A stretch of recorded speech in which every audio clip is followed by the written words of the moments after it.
l'honneur, la gloire, la majesté, la domination.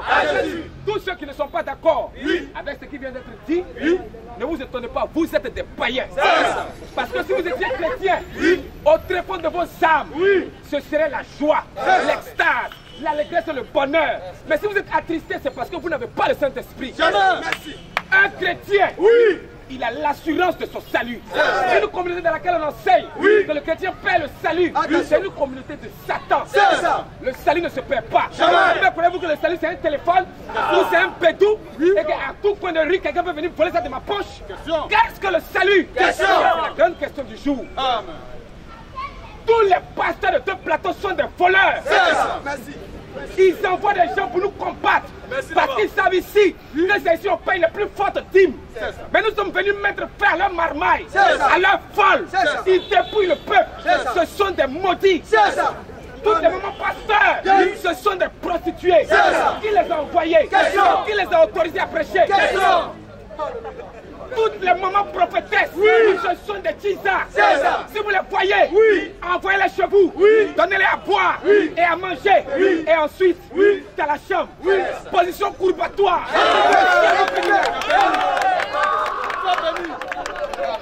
C'est tout. Abat la main de Requiem, abat la fin de Toussaint. Mais depuis quand dans la Bible, on a prié pour le cadavre, pour un mort? Depuis quand? Et qui vous a autorisé à aller dans les cimetières? Abat la fin de Toussaint, abat les statues, les rosaires. Si tu es ici et que dans ton téléphone ou dans ta chambre, il y a une photo d'un soi-disant Jésus, on t'a plaqué. Car celui qui est dessus, c'est un vieux pédé romain. C'est pas le Seigneur Jésus-Christ. À l'entre-toi de notre ère, qui avait créé la photographie? Est-ce qu'il y avait la télévision? Est-ce qu'il y avait le portable? Mais d'où vient donc cette photo de Jésus qui est dans ta chambre? Mais vous êtes possédés. Je veux que Jésus soit mon Père. C'est mon souhait, sois mon Père, c'est mon souhait. Si tu as déjà chanté un tel chant, tu es le fils de Satan. Même un enfant de 2 mois ne peut pas chanter pour dire que je veux que mon père soit mon père. Parce que personne n'a fait une lettre écrite pour être enfant de quelqu'un. Alors c'est par la grâce que Dieu a décidé de faire de nous ses enfants. Mais si tu chantes, je veux que Jésus soit mon père, tu montres ainsi que tu as un autre père. Oh, il y a 2 pères. Il y a Jésus et puis il y a le diable. Si tu n'es pas fils de Jésus, tu es le fils de l'autre côté. C'est de ça qu'il s'agit. Encore, mon frère. Tous ceux qui disent que Satan connaît les Écritures, vous êtes des égarés. C'est ça. Des idiots. Question. Amen.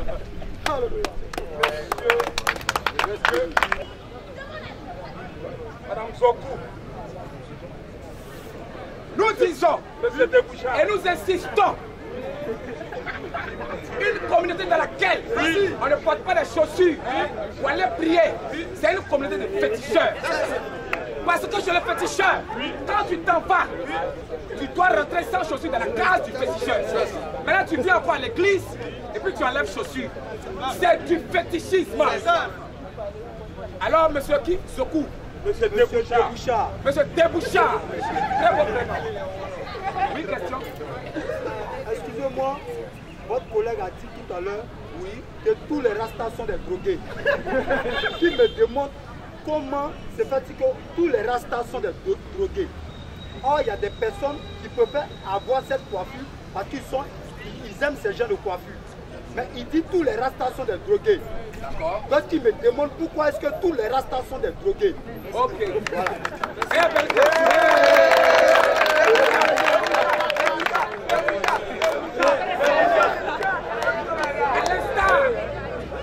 À l'instar de ce qui vient d'être dit par le pasteur, je réitère, s'il vous plaît, je réitère à 1000% que tous les rastas sont des drogués.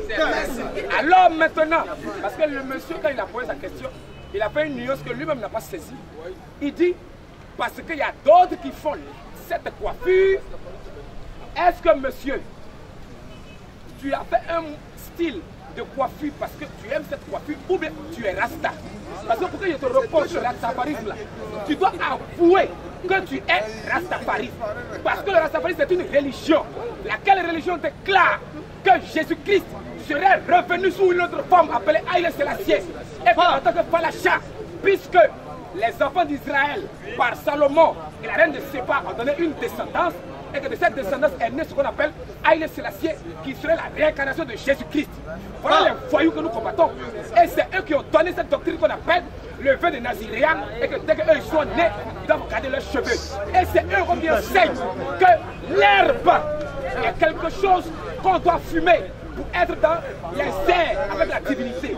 C'est eux qui l'ont dit, ce n'est pas nous. Maintenant, toi, est-ce que tu pratiques le rastafarisme? Et si tu pratiques le rastafarisme, tu es de quelle tribu d'Israël? Parce que tous les rastas s'identifient aux 12 tribus d'Israël. Il faut que tu nous dises.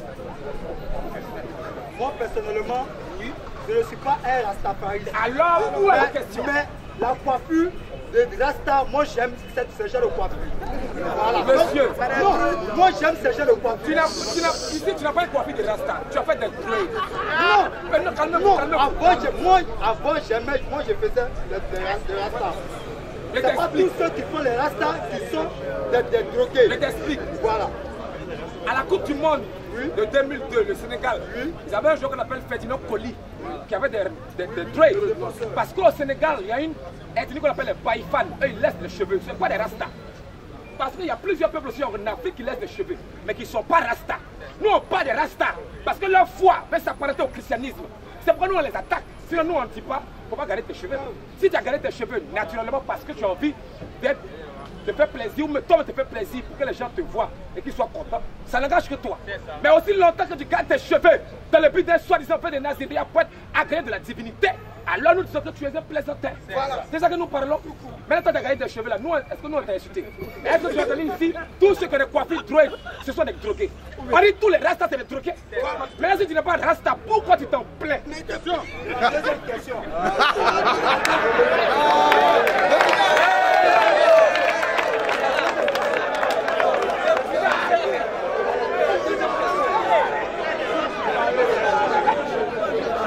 C'est la deuxième question.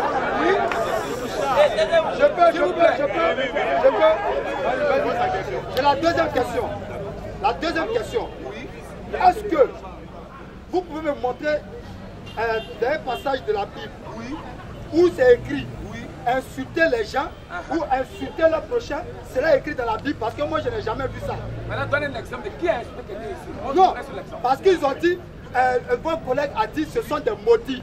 Et ce sont des maudits, on considère que c'est l'injure. Il a injuré. Ok. Voilà. Donc, c'est pas normal. Voilà. Ok. Maintenant, je vais te répondre en toute sincérité. Avant que nous rentrions dans la Bible, tu es chez vous à la maison. Et tu dors. À partir de 23 h, tu entends du bruit. Quelqu'un est en train d'enfoncer votre porte. Il cherche à voler la télévision ou à prendre quelque chose de précieux dans la maison pendant que tu es avec tes parents. Quand tu vas te réveiller là, qu'est-ce que tu vas dire à celui que tu vas voir en face qui est en train de voler? Vas-tu l'appeler voleur ou vas-tu dire bienvenue, individu, bel individu ou beau étranger dans ma maison? L'appelleras-tu voleur ou vas-tu dire individu? C'est la question là. C'est un voleur.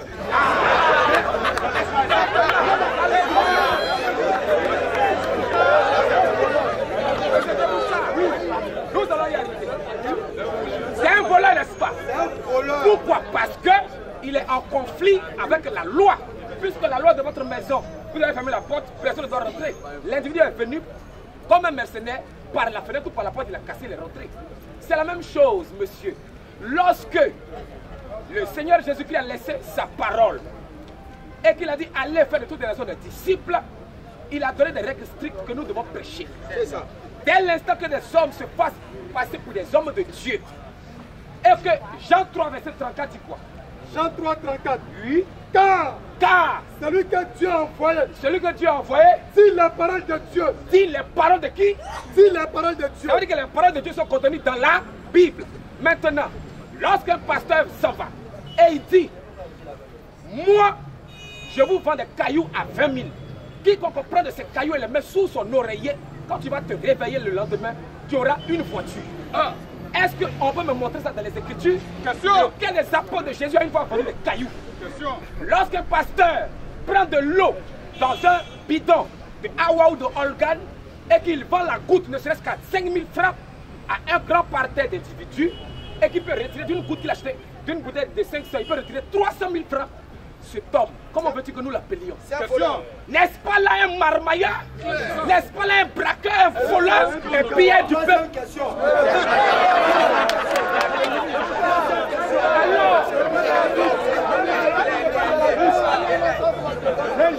Alors, messieurs, nous allons lire le Seigneur Jésus-Christ lui-même.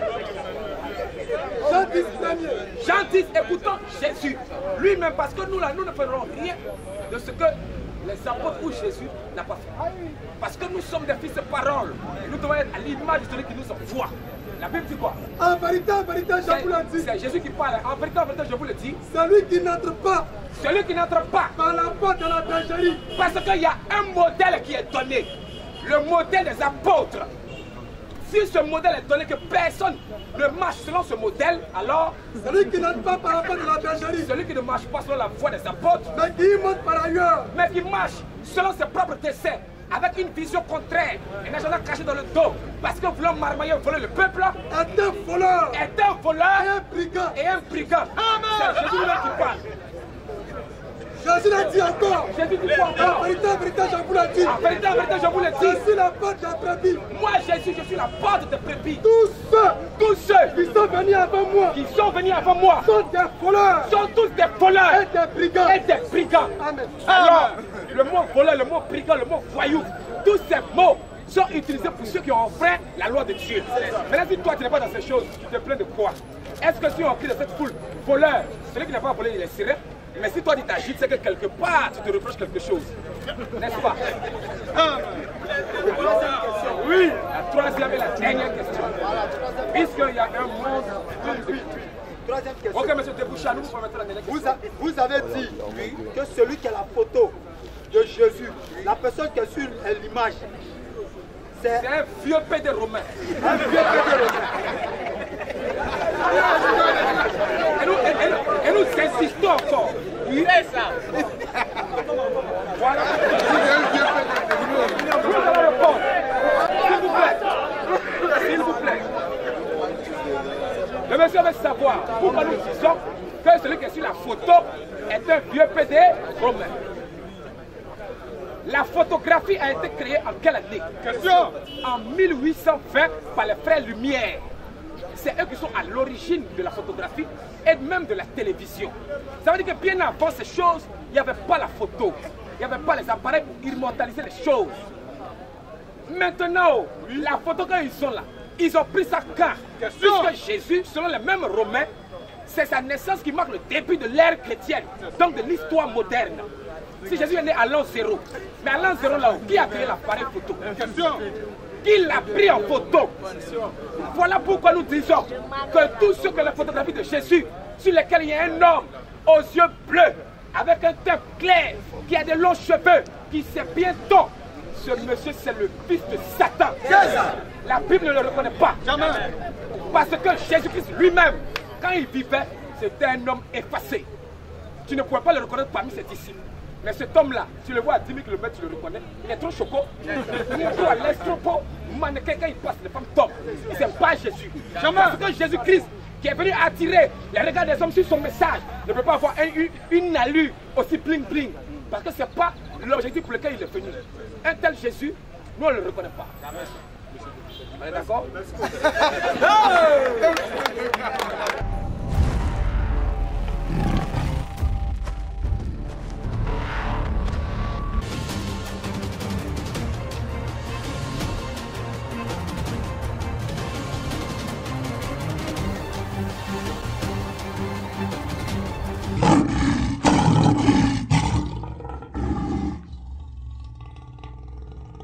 Que le Seigneur nous bénisse. Amen. Je suis déjà très réjoui pour l'état d'esprit qui prévoit ce lieu. Ça montre que nous sommes dans une bastille des intellectuels, des gens qui réfléchissent. Nous sommes loin des individus qui veulent transformer notre monde et nos campagnes d'évangélisation en une véritable jungle et un champ de bataille. où les muscles, les biceps et les triceps doivent intervenir. Il est sûr et certain que tous nous ne pouvons pas être d'accord sur ce qui nous rassemble ici. D'ailleurs, chacun a une base de conviction, de croyance et d'éducation qui lui permettra certainement de réfuter ou d'accepter ce que je vais dire. Mais tout ce que je souhaite, quel que soit le différend qu'il y aura entre nous, il faudra qu'on fasse preuve d'honnêteté et de civilité. Parce que le combat que nous menons n'a rien à voir avec la chair et le sang. J'exhorte tout le monde à proscrire, à écarter, à bannir de nos rassemblements l'intervention de la chair, du sang, des violences physiques, de la violence des armes. Mais je veux que nous fassions intervenir la violence de la parole, les armes de la parole. Parce que c'est par la parole que tout a été créé. Avec la parole, si on ne s'entend pas, mais si on s'est combattu par la parole, il est sûr et certain qu'on va se retrouver un autre jour. Mais avec l'intervention de la chair, du sang, c'est pas trop sûr de nous revoir. Sur ce, je souhaiterais qu'on dise merci au Seigneur Jésus-Christ. Et sur cela, il faut qu'on acclame le Seigneur Jésus-Christ.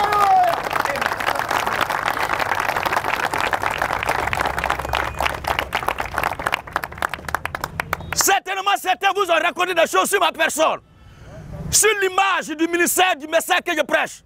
Mais ces gens-là n'auront jamais le courage de venir ici ou publiquement pour attester, démontrer, prouver que ce que je prêche n'est pas la vérité. Mais cela n'est pas étonnant. Au jour du Seigneur Jésus-Christ, avant de commencer, permettez que je lise deux passages. Puisque la Bible est notre fondement. Nous disons à bas le christianisme alimentaire. La chrétienté au dos courbé. À bas les pasteurs fouleurs. Les pasteurs dialogues. Les vendeurs d'huile du Nord. Les vendeurs d'huile de soja. À bas les pasteurs cosmétiques. Les vendeurs d'eau de Javel. Les vendeurs de Sibodem. Crème de beauté. Eux, ils ne sont plus là pour prêcher la parole de Dieu. Maintenant, il faut la promotion de crème de beauté. Allez-y travailler à Gandou, c'est mieux.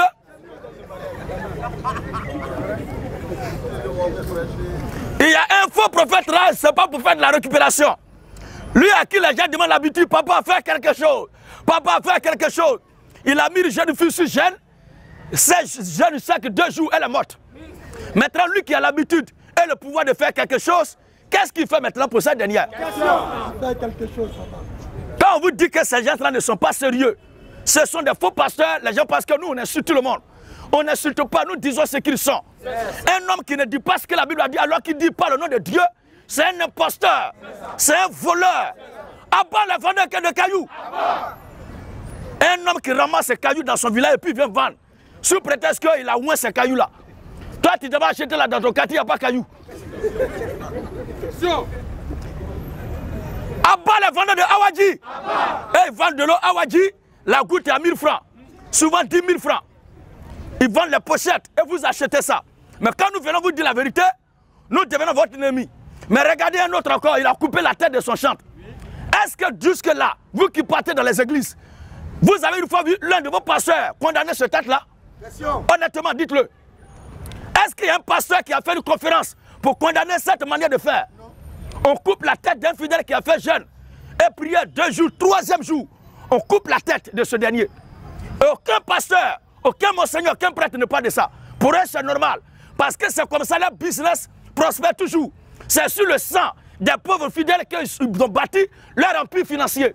C'est par les excréments humains qu'ils font ce pouvoir. Ils obtiennent ce pouvoir kabbalistique pour faire tomber les gens de la communauté. Cela n'est pas juste. On ne peut pas tuer les gens au nom de Dieu. Où est la différence entre ces pasteurs et les djihadistes? Et l'État ne fait rien contre eux et c'est moi.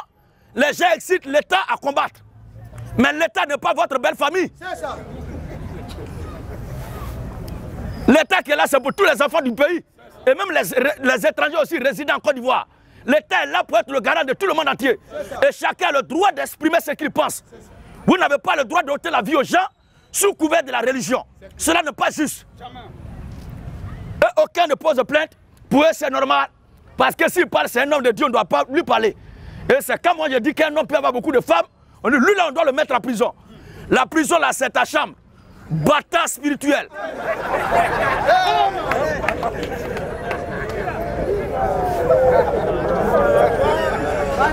Abat les enfants de cœur. Laissez vivre. Monseigneur, les curés, abat tous les prophètes de Côte d'Ivoire. Il n'y a pas un prophète à l'air naturel qui est de la vérité. Tous les prophètes de Côte d'Ivoire sont des envoyés de Satan. Tous les apôtres, les anciens bishops de Côte d'Ivoire, je ne sais pas qui les a envoyés. Voilà une communauté qui se réclame des mêmes dieux, des mêmes Jésus, qui ne prêchent pas la même doctrine. Est-ce que Jésus a plusieurs esprits? Est-ce que Jésus a plusieurs bouches? L'Esprit Saint est un et unique. Pourquoi est-ce qu'il peut parler aux gens? Dit à lui, il faut porter chaussures. Il dit à l'autre, il ne faut pas porter chaussures. Il dit à un groupe de manger la viande de porc. Il dit à un autre groupe de ne pas manger. Et il y a d'autres qui boivent du vin. Et il y a un groupe qui dit, ne boit pas du vin parce que c'est un péché. Mais nous, en tant que chrétiens, nous disons que la boisson n'est pas un péché. Vive le bon vin! Vive le bon vin! Vive le bon vin! La boisson n'est pas un péché. Et d'ailleurs, la boisson fait partie des éléments constitutifs de la doctrine de Christ. Et c'est pour ça que nous disons qu'un chrétien doit boire. Il y a un jeune homme là, quand moi il a dit qu'un chrétien doit boire, celui qui ne boit pas va pas au ciel, il a mis baffe. Et maintenant, je vais lui expliquer ça, il dit ne veut pas savoir ça. Mais un chrétien doit boire. Je n'ai pas dit qu'un chrétien doit se saouler. Parce que la boisson même la continue au ciel. Le chaud continue au paradis. C'est écrit dans la Bible. Toi qui ne veux pas boire là, tu ne vas pas aller au ciel. Parce que boisson que tu appelles le péché là, est au ciel là-bas. Tu vas aller faire quoi? Tu vas aller dans le péché encore. Vive la polygamie! Vive la polygamie! Un homme qui a beaucoup de femmes, c'est une bonne chose. La polygamie n'est pas un péché. Alors, question et réponse sur la Bible. Mais lisons les deux passages. Jean chapitre 8, Jean chapitre 10, le verset 19 à 20, et Jean chapitre 7, le verset 12 à 13. On va lire les deux passages. Et vous allez voir la même chose qu'ils sont en train de faire à mon sujet, et au sujet de mes frères, et à toute mon équipe. La même façon qu'ils sont en train de nous traiter. Ils ont traité comme ça aussi le Seigneur Jésus-Christ. Les mêmes esprits sont à l'œuvre en Côte d'Ivoire. Ils n'ont pas changé. Là où il y a la manifestation de l'Esprit de Dieu, le diable aussi va susciter déjà à côté pour semer le trouble. Oui, frère. Jean 10, 19, aucun de ces pasteurs n'aura le courage de descendre dans la rue. Or, les fidèles qui leur paient les dîmes et les offrandes sont dans les quartiers, dans la rue. Il faut aller à la rencontre de la population. Ce n'est pas le problème. Abat les pasteurs de dimanche.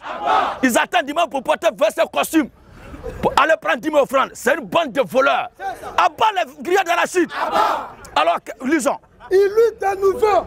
Le Seigneur Jésus-Christ parcourait les rues. Il partait à la rencontre de la population. Il traînait dans la boue avec le peuple. Il marchait dans la poussière avec le peuple. Mais ces pasteurs, ce n'est pas le problème. Oui, frère. Il lutte à nouveau. Il lutte de nouveau. À cause des paroles de Jésus. À cause des paroles de Jésus. Division parmi les Juifs. Union parmi les Juifs. Division parmi les Juifs. Entente parmi les Juifs. Division parmi les Juifs. Reprends le bataille encore. Il lutte de nouveau. Il lutte de nouveau. À cause de ses paroles. Quand on dit de nouveau, ça veut dire que c'est quelque chose qui a l'habitude de se produire. Et ça vient encore de se répéter. Il lutte de nouveau à cause des paroles de Jésus. Division parmi les Juifs. Division, dont la parole de Jésus crée la division. Il y a certains qui disent que nous on prêche pour semer la division. Mais voici les paroles de Jésus qui sèment la division. Oui, frère. Plusieurs. D'entre eux disaient. Il a un démon. Donc Jésus prêchait, imaginez un peu. Le grand Jésus lui-même prêche.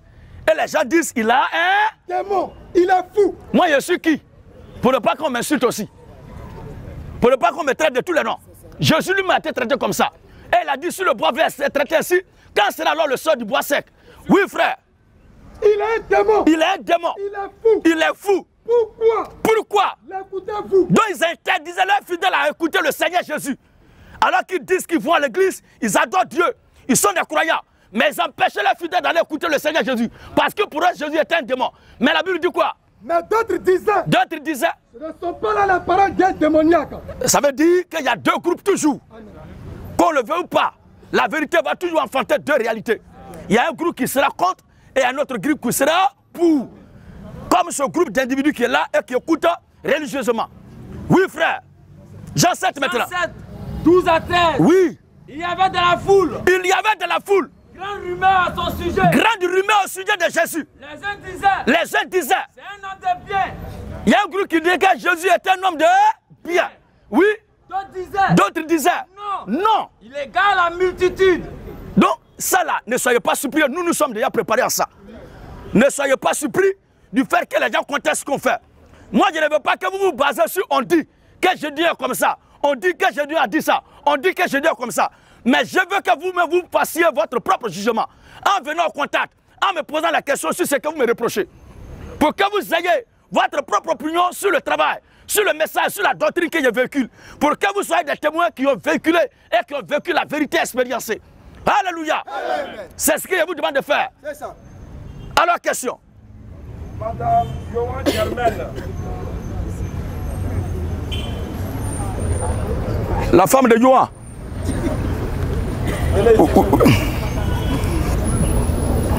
Johan Germaine.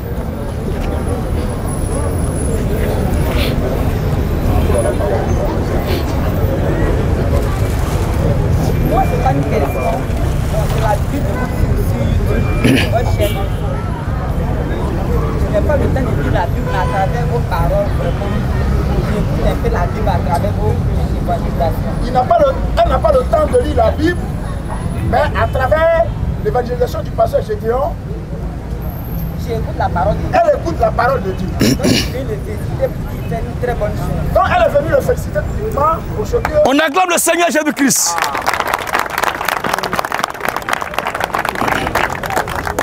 Bon, sa préoccupation c'était de témoigner de la qualité du travail que fait le pasteur. Et elle dit avoir fait. Que le Seigneur vous bénisse.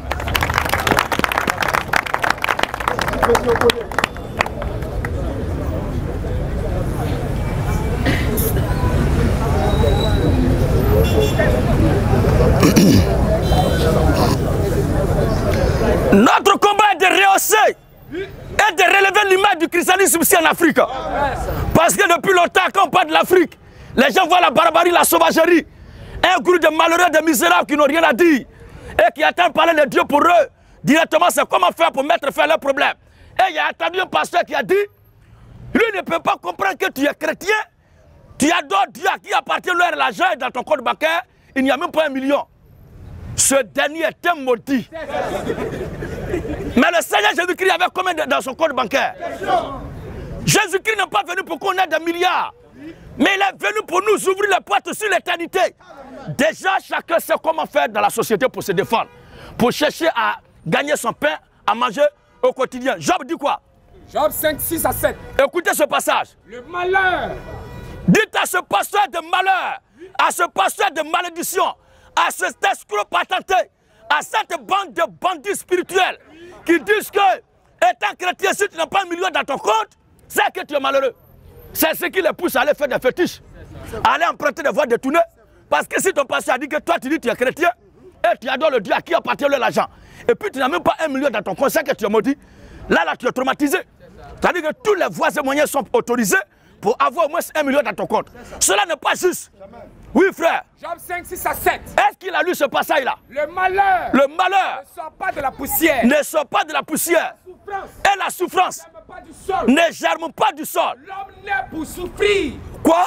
L'homme naît pour souffrir. L'homme naît pour souffrir. Comme l'étincelle pour voler. Donc Dieu a créé l'être humain, il doit souffrir.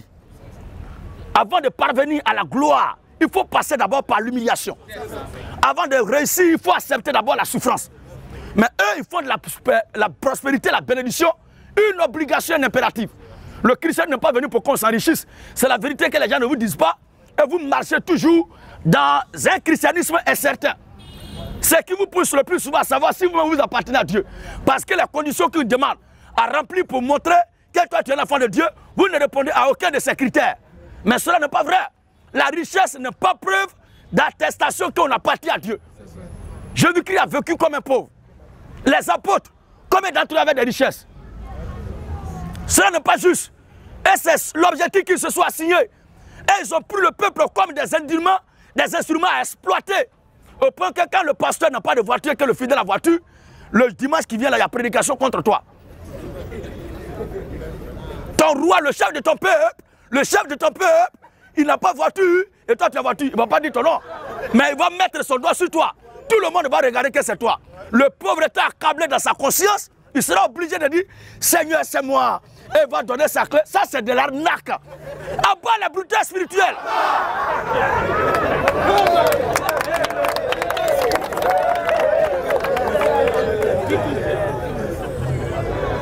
Oui, monsieur Koné, vous avez la parole.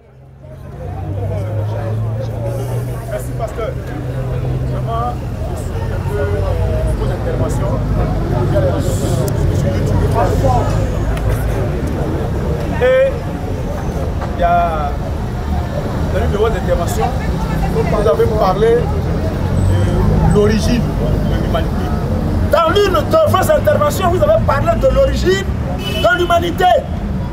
Vous avez dit que Adam était hermaphrodite. Il y avait les deux sexes. Vous avez dit que Adam était hermaphrodite. Lui, il y avait deux sexes. Effectivement, quand j'ai lu le passage que vous avez indiqué, c'est écrit dedans. Effectivement, quand j'ai lu le passage que vous avez indiqué, c'est écrit dedans. C'est écrit que Dieu créa l'homme et il créa la femme. C'est écrit que Dieu créa l'homme et il créa la femme. Mais on passe dessus comme ça. Non, on ne fait pas attention en lisant. Mais c'est écrit dedans. Et pourtant c'est écrit. Mon inquiétude, c'est dans l'évolution de votre argumentation. Son inquiétude, c'est dans l'évolution de l'argumentation du pasteur. Vous avez fait allusion aux deux fils. Le pasteur a fait allusion aux deux fils du couple Adam et Ève. Du couple Adam et Ève. Et dans la progression, après la mort d'Abel, et dans la progression après la mort d'Abel, Caïn a été chassé. Caïn a été chassé. Et dans Genèse 2, dans Genèse 4, on dit Caïn connut sa femme.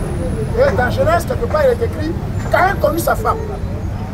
Or, au préalable, on ne nous a pas indiqué qu'il y a eu d'autres naissances, qu'il y a eu d'autres applications. Après Caïn. Après Caïn et Abel. Ok. Effectivement, ce que vous dites, il y a beaucoup qui ne font pas attention à ça.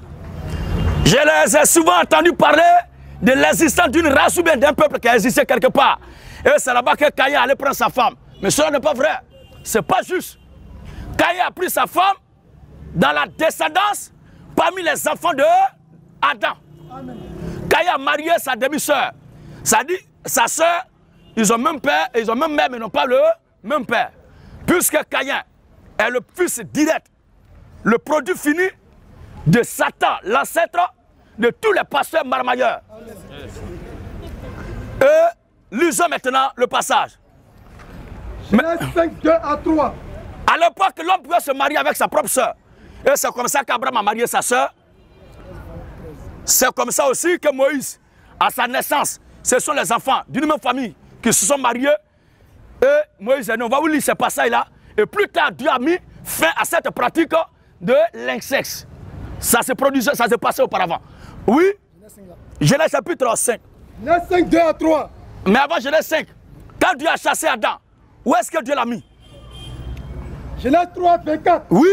C'est ainsi que Dieu chassa Adam. C'est ainsi que Dieu chassa Adam. Et Dieu le mit. Dieu le mit à l'orient du jardin d'Éden. Écoutez très bien. Dieu a chassé Adam.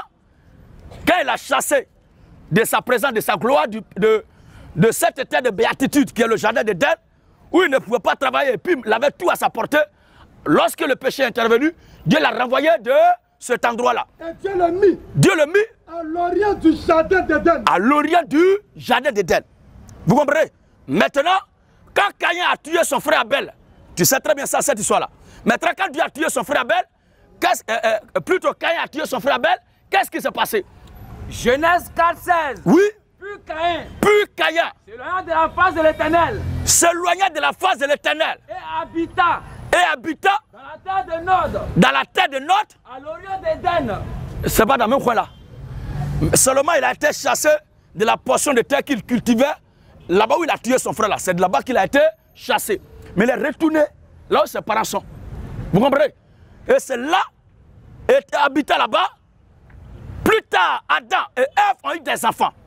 Et c'est dans cette postérité-là, il y a eu des fils et des filles. Et Caïn a pris une femme dedans. Oui. Genèse 5.3. Oui. Adam. Adam, âgé de 130 ans. Adam, âgé de 130 ans. Engendrait un fils à sa ressemblance. Engendrait un fils à sa ressemblance. Selon son image. Selon son image. Et lui donna le nom de Seth. Et lui donna le nom de Seth. Les jours d'Adam. Les jours d'Adam. Après la naissance de Seth. Après la naissance de Seth. Fut de 800 ans. 8 siècles. Et il engendra des fils. Il a engendré des fils durant les 8 siècles là. Et des filles. Est-ce que ça là, il ne peut pas faire des enfants jusqu'à... Donc c'est parmi ces filles-là que Caïn a pris sa femme. Maintenant, cette pratique-là a été perpétuée jusqu'à une certaine époque. Lisons le cas d'Abraham. Et aussi dans Exode chapitre 2, à la naissance de Moses. On va voir. Genèse 13. Genèse chapitre 20, le verset 13. Lorsque Dieu errait loin de la maison de mon père, mes filles erraient loin de la maison de mon père, je dis à Sarah, voici la grâce que tu me feras. La grâce que tu me feras. Dans tous les lieux où nous irons. Oui. Dis de moi, c'est mon frère. Oh, il n'a pas su. Oui, il faut lire le passage. Tu as dit Exode, non? Lisons Exode en attendant. Oui. Un homme. De la maison de Lévi. De la maison de Lévi. Avait pris pour femme.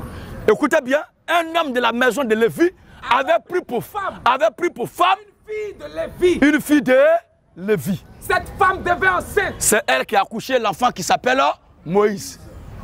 C'est l'historique de la naissance de Moïse. Donc ce sont les gens d'une même famille qui ont accouché cet enfant du nom de Moïse. Donc Moïse est la tribu de Lévi. Or, en Israël, tout est composé de tribus. Il y a 12 tribus. Et les 12 tribus ont été fondées à partir d'un foyer polygame. À vous qui n'êtes pas d'accord avec la polygamie, ne croyez pas au Dieu des Juifs. Dans vos églises, dès que vous dites Dieu d'Abraham, d'Isaac et de Jacob, sachez que vous combattez la polygamie, que Dieu vous maudisse. Parce que ceux-là, ce sont des polygames. Oui, frère. Vers le verset 10 à 13. Genèse 20, 10 à 13. Abraham répondit. Je me disais qu'il n'y avait sans doute aucune crainte de Dieu dans ce pays. Oui. Et que l'homme me tuerait à cause de ma femme. De plus. Il est vrai que Sarai est ma soeur. Fille de mon père. Fille de mon père. Seulement. Elle n'est pas fille de ma mère. Nous n'avons pas la même mère. Donc cette pratique-là existait jusqu'à ce que la loi intervienne. Et qu'est-ce que la loi vient dire plus tard? Quand les gens se mariaient entre eux, frères et sœurs. Même, comment on appelle ça? Les Juifs, même, ils étaient partis en Égypte. Ils étaient 70 environ. Vous comprenez? Mais lorsqu'ils ressortaient de là-bas, ils sont devenus une multitude. Entre eux, ils se mariaient. Or, on n'a pas appris qu'il y a un Juif qui a marié une Égyptienne là-bas. Mais c'est entre eux seulement. Oui? Deutéronome 27. Le verset 22. Maudit soit celui qui couche. Maudit soit celui qui couche. Avec sa soeur. Avec sa soeur. Fille de son père. Fille de son père. Fille de sa mère. C'est à partir de là maintenant que l'Écriture interdit cela. Et ça devient un objet de malédiction. Vous comprenez, frère? Sinon, auparavant, ils se marient entre eux. Même en Afrique, ici, il y a des peuples qui ont gardé jusque-là cette tradition. Je crois qu'il y a un de mes vieux pères, au passage, pas que je veux parler de lui, il s'appelle Sekou. Il a marié sa propre soeur. Voilà, il est malien d'origine. Dans les tribus, c'est comme ça. Et chez nous, au village, quand c'est comme ça, on dit la richesse reste toujours en famille. Voilà, les biens ne sont pas un papier. Alors, au suivant. Monsieur Jonas. Le prophète Jonas. J'espère qu'il va accepter d'aller à Ninive. Tous ceux qui ont été baptisés au nom du Père, du Fils et du Saint-Esprit, celui qui vous a baptisé ne vous a pas fait du bien. C'est un faux baptême. C'est un baptême maléfique. C'est un baptême démoniaque. Le véritable baptême se fait au nom du Seigneur Jésus-Christ. Tous ceux aussi qui ont été baptisés étant bébés, venez nous dire qu'est-ce que vous avez cru à l'époque quand vous étiez bébé avant de prendre votre baptême. Parce que Jésus a dit de croire avant d'être baptisé. Abat le bouddhisme. Tous les bouddhistes, ils vont dépasser l'enfer.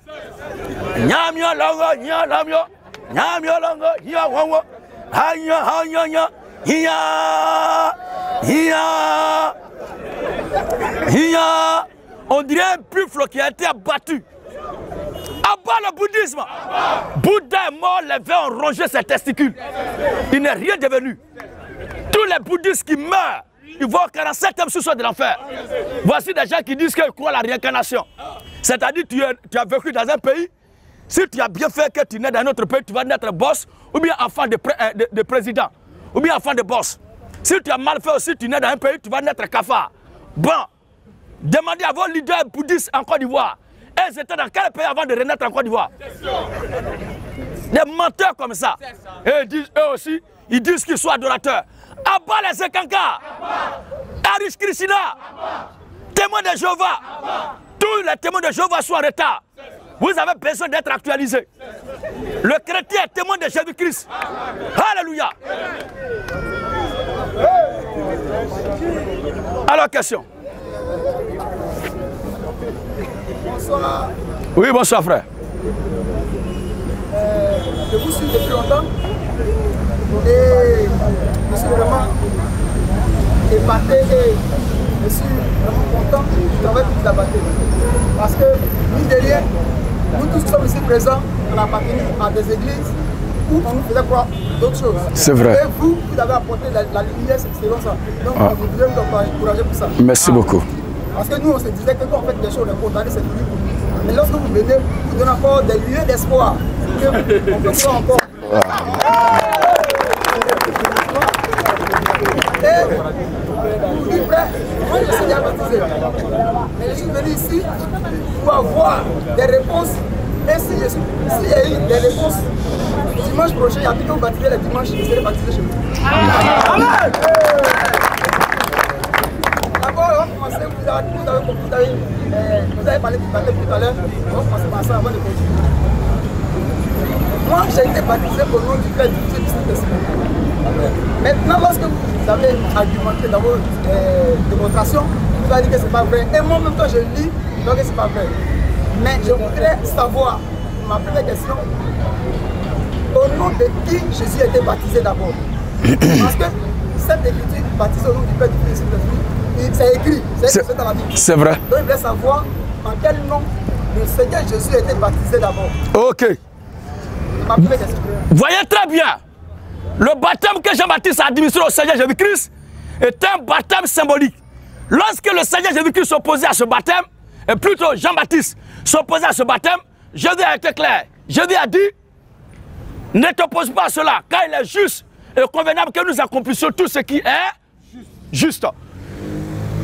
Comme Jésus est présenté comme l'agneau de Dieu, qui est venu pour ôter le péché du peuple, il faut que la réalité et l'ombre soient en parfaite communion. Que le mariage soit parfait, la synchronisation soit juste.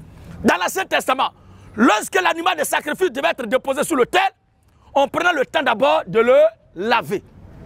De le laver. Et c'est après avoir lavé l'animal de sacrifice qu'on le dépose maintenant sur l'autel. Jésus étant l'agneau de Dieu qui devait ôter nos péchés, dont le sang devait ôter nos péchés, il devait passer par les eaux du baptême pour l'image de la purification, pour le lavage. Sinon, ce baptême-là de Jean-Baptiste est un baptême cardiaque.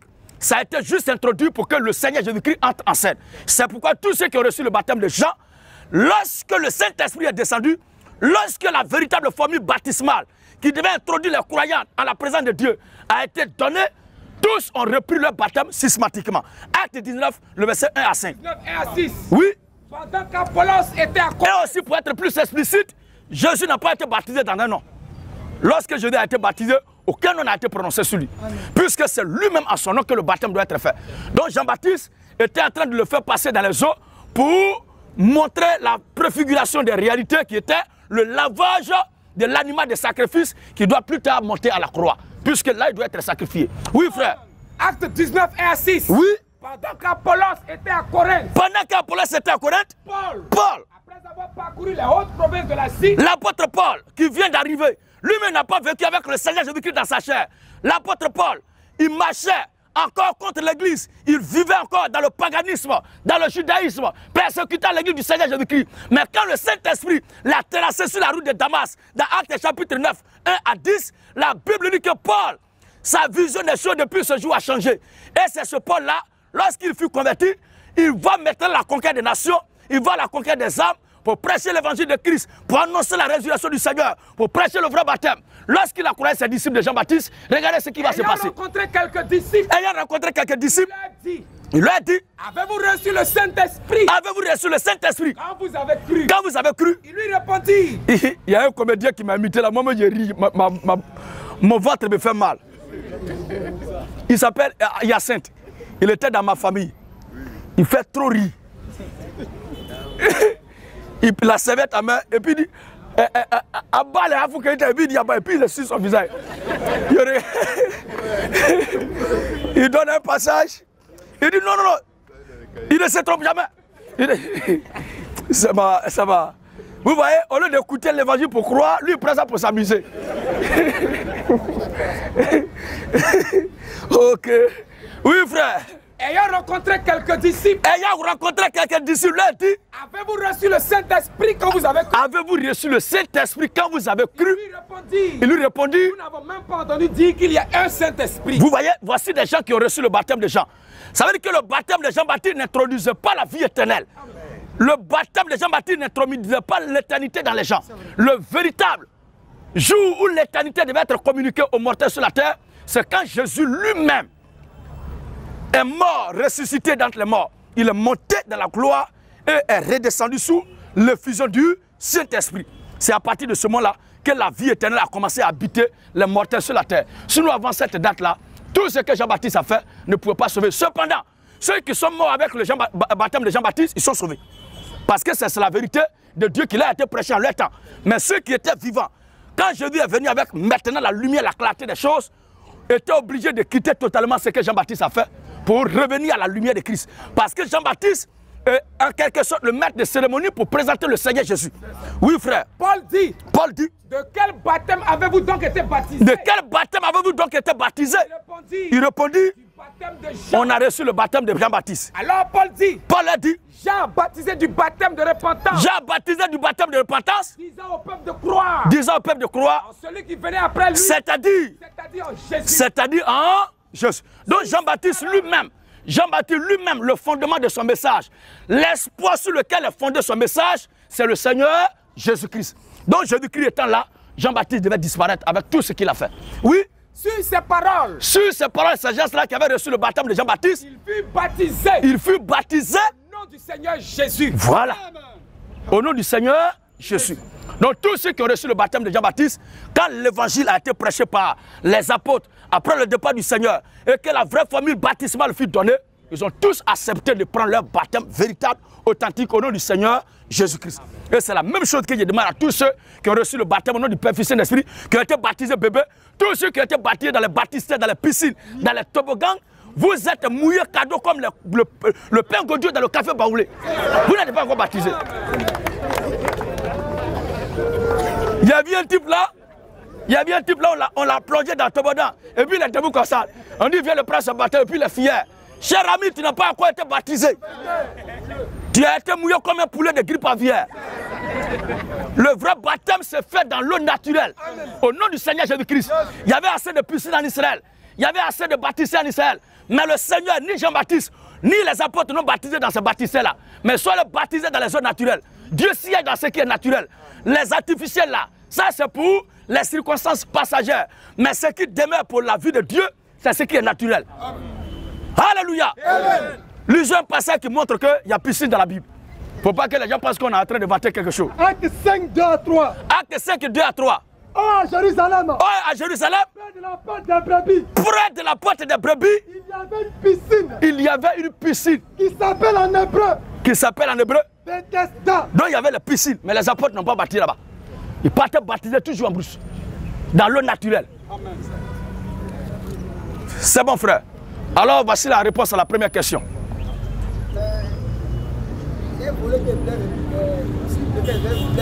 Oui. Dans le baptême, il a causé avec un homme de Dieu et il m'a dit que après que Jésus fut baptisé et il est monté, le baptême ne se faisait plus seulement que dans l'eau, mais ça se faisait maintenant peut-être par le Saint-Esprit. Non. Et il a pris le brigand à la croix. Ce brigand n'a pas été baptisé.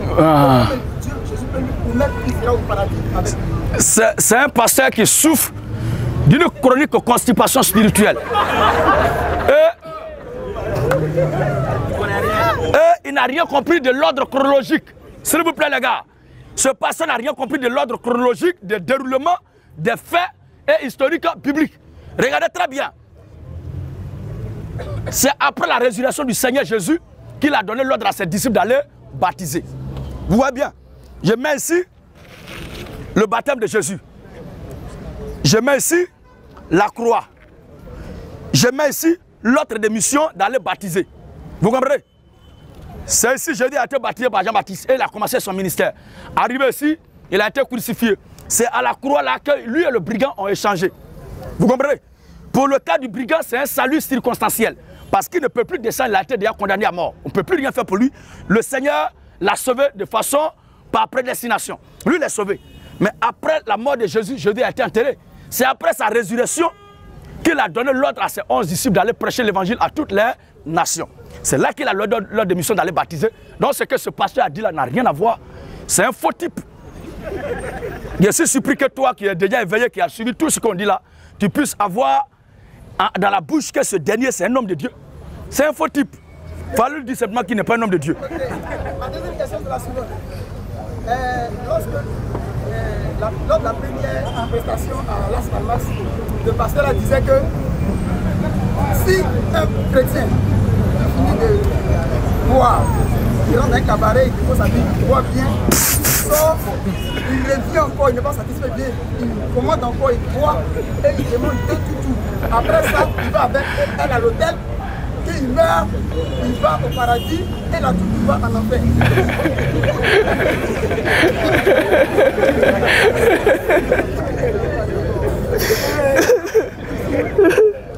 Oui.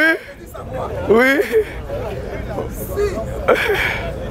Si la prostituée avec laquelle il s'est accordé, et si elle avait pris son baptême au nom de Jésus, quand serait-elle elle? Parce qu'elle a pris au Seigneur Jésus, mais elle continue sa prostitution, elle est baptisée, et si avec ses derniers, les deux meurent, selon elle, le principe de la prédestination vient en oui, oui, je comprends bien ta question. Mais vous comprenez quelque chose. Je crois qu'en 2002, 2003, 2004, lorsqu'on sortait sous l'égide ou la recommandation de notre père spirituel, l'apôtre Zobel Agodio, pour aller à la Sorbonne pour prêcher, il y a les pasteurs qui sont venus nous affronter lorsqu'on a exposé le message de la grâce. Et ils voulaient nous faire croire que le salut était lié au comportement de l'homme. Et nous, on soutenait la thèse biblique selon laquelle le salut de l'homme n'est pas lié au comportement. Mais ce sont les récompenses qui sont liées à l'attachement et l'affection, l'engagement et le zèle qu'on affiche pour l'œuvre de Dieu. Eux, ils ont soutenu qu'on ne peut pas être chrétien et avoir un comportement déplacé. C'est à cause d'eux qu'avec le temps, on poussait loin nos discours et nos déclarations. En disant qu'un chrétien qui meurt même chez femme, tout, il va au ciel. Pour être clair et revenir un peu à votre question, ce ne sont pas les circonstances de la mort d'un individu qui déterminent sa destinée. Vous comprenez? Mais qui tu es d'abord avant de mourir? Je prends un exemple ici. On met un Togolais, Ivoirien, Burkinabé et un Français dans une maison et on les incendie. Quand ils vont mourir là, est-ce que le corps de l'Ivoirien va devenir le corps du Français? Est-ce que le corps du Français va devenir le corps du Burkinabé? Est-ce que le corps du Burkinabé va devenir le corps du Togolais? C'est vrai qu'ils sont morts dans une condition horrible. Mais le corps de chacun reste toujours le corps d'un individu d'une nationalité, une origine très bien déterminée. C'est la même chose. Où nous sommes là, je mets un porc avec un mouton. Hein? Le mouton, il est tombé dans la boue. Oh, la brebis ne peut pas supporter cette vie-là. Le mouton tombe dans la boue, et il se débat, il se débat, il se débat, il n'arrive pas à s'en sortir, et il meurt. Son cadavre devient quoi? Oh, il est mort dans une condition qui est propre à la vie de porc. Logiquement, il doit devenir porc. Mais il n'est pas devenu porc. Et aussi, le porc qu'on prend pour le laver avec acide chlorhydrique, pour lui mettre une soutane blanche d'un prêtre christianiste céleste et le déposer dans le palais royal du président Ado, là où tous les grands s'asseyent. Si ce porc-là meurt là-bas, en tout blanc, c'est le cadavre de quel animal? Ce n'est pas parce qu'il est mort en tout blanc, propre, qu'il va devenir mouton. Donc ce ne sont pas les circonstances de la mort d'un individu qui détermine sa nature, mais qui tu es d'abord avant de mourir. Ce que le pasteur a dit est juste, mais encore plus loin. La pensée qu'il faut pousser, c'est pour dire simplement que le chrétien ne perd pas le salut.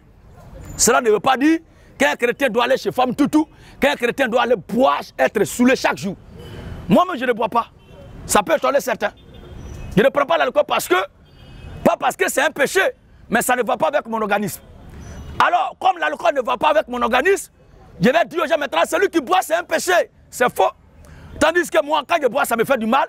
Il y a d'autres aussi qui boivent, ils sont à l'aise. Seulement, il ne faudrait pas qu'à cause de l'alcool, toi qui as 250 000, 500 000, 300 000 aujourd'hui, à cause de l'alcool, demain matin, tu cherches 5 000 francs pour aller au travail.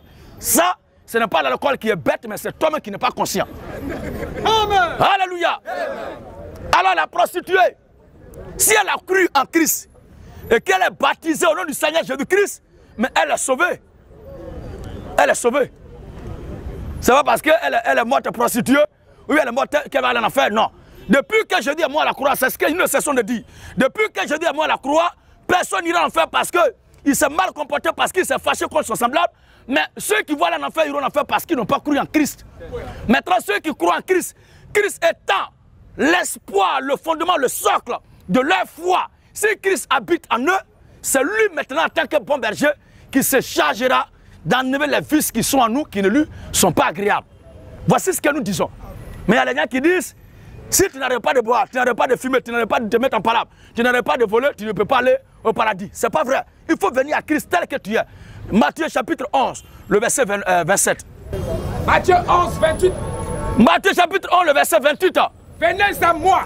Venez à moi. Vous tous qui êtes chargés et fatigués. Vous tous qui êtes chargés et fatigués. Je vous donnerai du repos. Je vous donnerai du repos. Prenez mon joug sur vous. Donc c'est une déclaration que nous tenons pour choquer les gens, pour attirer l'attention des gens sur l'impact de la vie ou du travail que le Seigneur Jésus-Christ a accompli au bord du calvaire.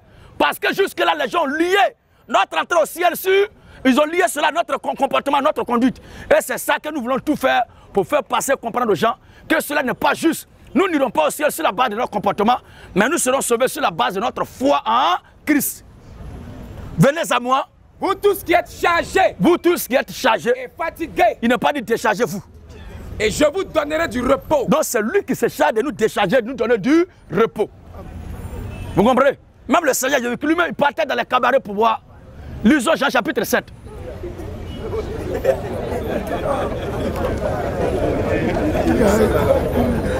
Oui, Jésus partait là-bas. Luc chapitre 7. Luc 7, 33. Écoutez ce passage. Car Jean-Baptiste. La même chose que nous faisons là, c'est ce que le Seigneur faisait. Le comportement qu'on peut avoir dans la société, que tu aies un mauvais comportement, que tu aies un bon comportement, ce comportement-là peut tenir ta réputation ou encore rehausser ta réputation, peut faire croître ta renommée au quartier parce que tu as un comportement exemplaire. Ça ne profite qu'à toi seul et à ton épanouissement dans la société. Mais celui qui a un mauvais comportement, si c'est trop exagéré, on te met en prison. Mais cela n'a rien à voir avec ce que tu dois faire pour aller au paradis. Il ne faut pas mélanger les choses.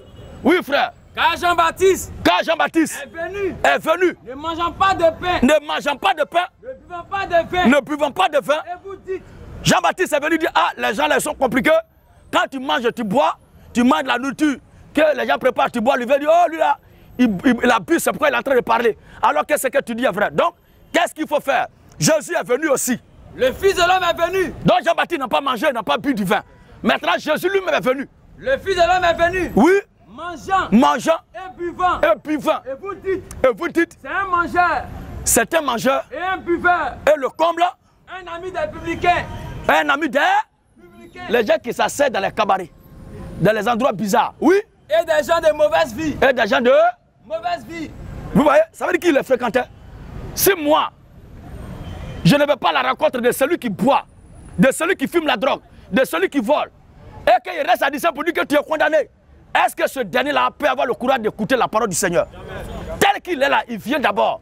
Maintenant, avec le temps, puisque vol, l'ivrognerie, ces choses-là sont des esprits qui possèdent les gens, qui les manipulent. Lorsque Christ entre dans la vie de l'enfant de Dieu, c'est lui-même qui se charge de lui apporter la délivrance. Et la chose se perd sans difficulté. 1 Thessaloniciens 5, 23. Oui. Que le Dieu de paix. Que le Dieu de paix. Vous sanctifie lui-même. Que le Dieu de paix vous sanctifie lui-même. Tout entier. Tout entier. De tout votre être. Donc ce n'est pas le croyant qui doit se sanctifier lui-même, mais c'est le Dieu de paix qui se charge de nous sanctifier. Oui. Que le Dieu de paix. Que le Dieu de paix. Vous sanctifie lui-même. Vous sanctifie lui-même tout entier. Et que tout votre être. Et que tout votre être. L'esprit. L'âme et le corps. L'âme et le corps. Soit conservé irrépréhensible. Soit conservé irrépréhensible. Lors de l'avènement de notre Seigneur. Continue un peu, continue un peu. Celui qui vous a appelé. Celui qui vous a appelé. Est fidèle. Est fidèle. Et c'est lui qui le fera. Voilà. 1 Pierre 5, 10. C'est bon. C'est lui qui le fera. Ce n'est pas nous. Alors quelqu'un qui dit au fidèle, il ne faut pas faire ceci, il faut pas faire cela. Faire un tel comportement. Alors que toi-même, tu es en train de lui dire de prendre la place du Seigneur Jésus. Comment est-ce qu'une brebis peut arriver à adopter une conduite sans que ce ne soit le berger qui la recadre comme ça. Oui? Une question encore. Tous ceux qui disent que Satan était enfant de Dieu, mais quand il a trahi Dieu, il est devenu Satan, vous n'êtes pas de la vérité. Ça veut dire que toi, tu étais enfant de ton père, tu t'es mal comporté, tu n'es plus son enfant. Tu deviens enfant du voisin. Le jour où moi, mon père me dit que je suis son ancien enfant, c'est que la vie n'a pas été sincère envers lui.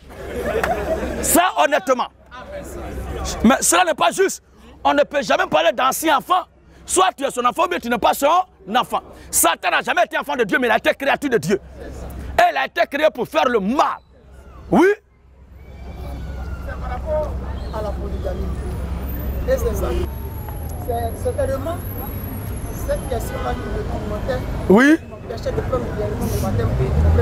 Ok. Donc si elle était répondue, je crois que dimanche, on sera ensemble si Dieu fait grâce. Que le Seigneur le fasse ainsi. Merci, frère. La Bible dit que à la loi et au témoignage, si on ne parle pas ici, il n'y aura pas d'erreur pour le peuple. Donc ça veut dire que les témoignages sont importants. Depuis 2016, j'ai vu un témoignage d'un certain sataniste du nom de Pasteur Jonas. C'est que peut-être vous avez dû écouter. Et lorsqu'il était on appelle ça, dans son allocution, il a dit qu'il y avait de la manière qu'il y a des commandements de Dieu, il y a aussi les 10 commandements de Lucifer qu'il a cités. Et pendant qu'il citait, arrivé au 7e précisément, il a dit, pour le premier, il y avait le premier et le 7e. Le premier dit, empêcher les chrétiens de prêcher et de lire la parole de Dieu. Il reste toujours dans l'église. Donc ça veut dire qu'il y a un. Maintenant le 7e c'est quoi? Il y a mon problème. Il dit, Lucifer dit, allez propager la polygamie. Ainsi j'aurai plus des âmes. Il dit, il insiste, allez propager la polygamie. Ainsi j'aurai plus des âmes. Et j'ai la petite ici, si vous n'avez pas écouté, c'est ce qu'il a dit. Ok. Et jusqu'à aujourd'hui, c'est lui-même qui a démantelé le complot qui s'est fait à l'église catholique depuis 2016. Et vous avez détaillé les mêmes choses. Donc, au vu de ce qui était vrai à l'église catholique, je pense aussi que cela est vrai. Et c'est ce qui est dit dans Matthieu 19, 9. Lorsque Dieu parle de si tu chasses ta femme et tu prends une autre, tu commets l'adultère. Donc c'est un peu ça. Merci, frère. Cet homme-là, il n'est pas encore converti. Quand il parle des 10 commandements de Lucifer, il a vu ça dans quelle Bible? Nous les chrétiens là, Romains chapitre 10, oh la foi. Romains chapitre 10, le verset 10. 17. Oui. La foi La foi. vient de ce qu'on entend. Nous les chrétiens là, notre foi n'est pas fondée sur le document de Lucifer. Voilà. Si lui croit en ce que Lucifer dit alors qu'il dit qu'il est pasteur, c'est son problème. Mais pour nous, le diable est un menteur. Répétez l'ensemble, Satan est un menteur. Parce qu'il est le père du mensonge. Parce qu'il a été menteur dès le commencement. Donc tous les commandements de Satan sont du mensonge. Nous ne croyons pas en ça. La Bible dit quoi? Ainsi. La foi vient de ce qu'on entend. La foi vient de ce qu'on entend. Et ce qu'on entend vient de la parole de Christ. Vient de la parole. Ça veut dire que lui, dans sa logique là, s'il dit Satan a dit dans son énième commandement, pour qu'on ait assez d'abdètes, les fidèles n'ont qu'à porter la Bible blanc. Pour toi, tous ceux qui portent la Bible blanc sont des gens qui sont dans le camp de Lucifer. C'est un plaisantin. Le chrétien doit avoir sa foi, surtout celle qui est fondée sur la parole de Dieu. Amen. Quand est-ce que quelque chose n'est pas fondé sur la parole de Dieu, quel que soit le miracle que ça va produire, cela doit être éclaté. Oui, frère. Oui. Regarde. On n'a pas terminé. Ainsi, la foi vient de ce qu'on entend. La foi vient de ce qu'on entend. C'est-à-dire, ce que l'enfant de Dieu doit croire là vient de ce qu'il entend. Et ce qu'on entend vient de la parole de Christ. Vient de la parole de Christ.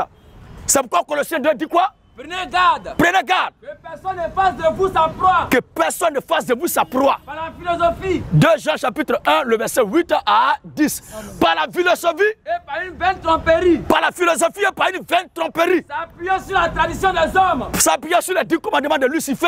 S'appuyant sur la tradition des hommes. S'appuyant plus sur les 10 commandements de Lucifer. S'appuyant sur la tradition des hommes. Sur les rudiments du monde. Sur les rudiments du monde. Et non sur Christ. Et non sur Christ. où tu es là, mets-toi en tête, quelles que soient les théories que les gens vont développer, demande-leur, c'est beau, c'est joli à entendre, mais est-ce qu'au moins, il y a un témoignage de l'écriture sur lequel je dois fonder ma foi? Voilà. Quand tu vas dire ça là, c'est ce que Satan n'a pas que là. Il est écrit là que le diable ne supporte pas. La seule façon de le coincer, c'est de dire, il est écrit. C'est ce que Satan ne maîtrise pas. Oui, frère. 2 Jean 1, 7 à 11. Car plusieurs séducteurs. Plusieurs séducteurs. Sont entrés dans le monde. Moi, j'ai entendu les gens qui disent qu'ils sont morts et sont allés en enfer. Et qu'ils ont vu telle chose, telle chose. Personne. Personne n'est allé en enfer actuellement. Personne actuellement aussi n'est allé au paradis. Ces deux endroits sont vierges. C'est à la fin, quand toute la création va prendre fin, après le jugement dernier, que ceux qui doivent aller en enfer vont aller en enfer. Et le peuple de Dieu va aller séjourner avec le Seigneur dans son divin royaume. Avant cela, personne n'est là-bas. Toi, tu vas aller en enfer et puis tu vas ressortir. Oh, les gars s'amusent, hein?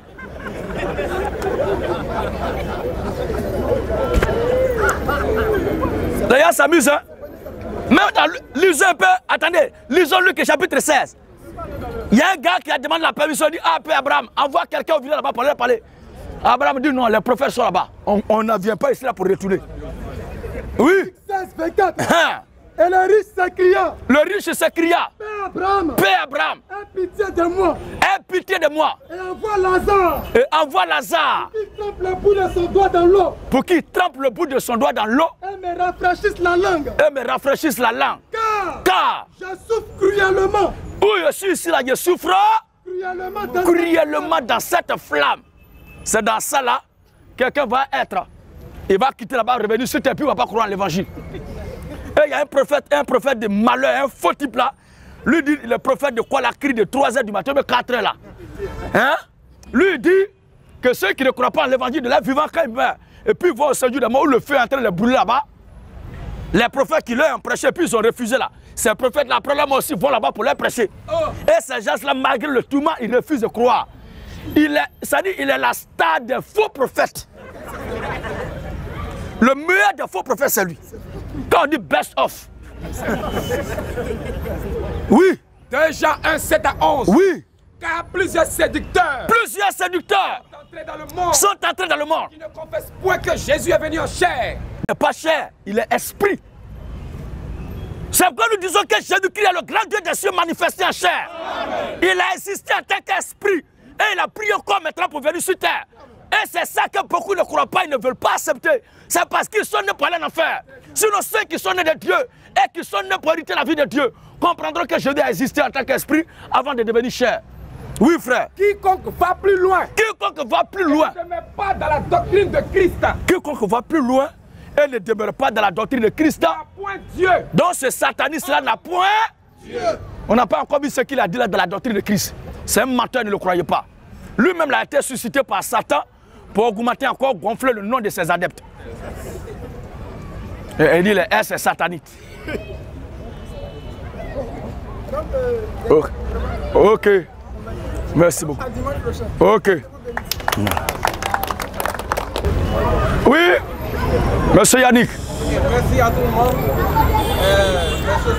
Vous les enfants, là, vous êtes quittés à l'école, allez-y à la maison. Voilà, comme je disais, je suis là pour 2 questions. Voilà, il y a des trucs que je ne comprends pas, que je voudrais vous expliquer pour que vous puissiez me faire comprendre. Voilà, première des choses, la Bible dit que Abel et Caïn étaient les 2 enfants de Adam et Ève. Oui. Et quand Abel a tué Caïn, la Bible dit qu'il s'en est allé. Et quand il est parti, il s'est remarié. Bon. Quand tu dis remarié, là, il a laissé quelle femme pour aller se remarier? Non, non, non. J'aimerais savoir. Puisque la Bible a signifié 2 enfants. Bon. Abel s'est marié avec quelle femme? Comme tu viens d'arriver, c'est pour ça. Sinon, tu vois le frère qui est arrêté là? Voilà, voilà, faut le voir, il va te dire, il va te donner les docs. Sinon, Adam et Ève ont eu d'autres enfants. Et parmi les enfants, là, il y a eu des filles. C'est dans ça que Caïn a pris sa femme. Donc, on n'a pas signifié les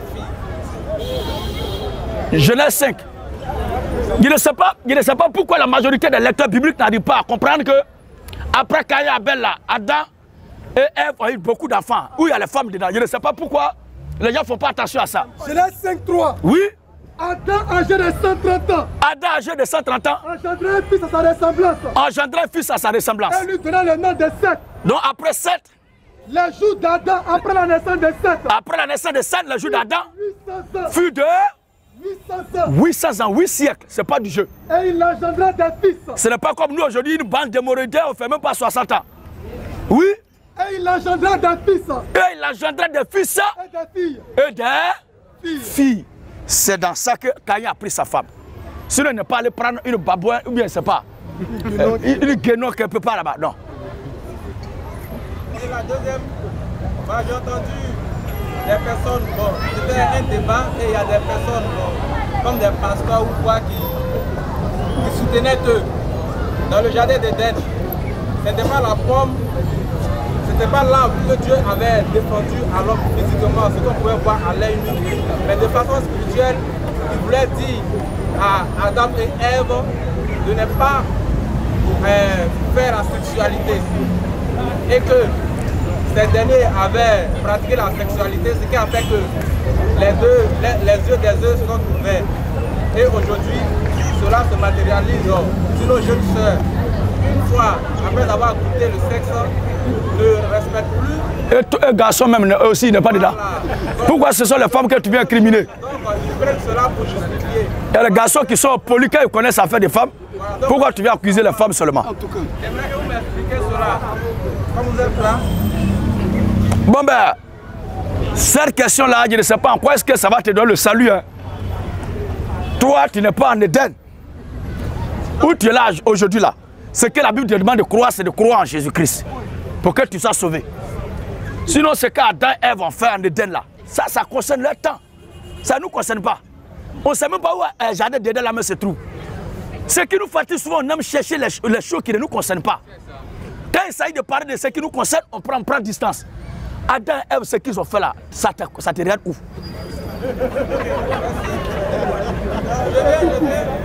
Voilà.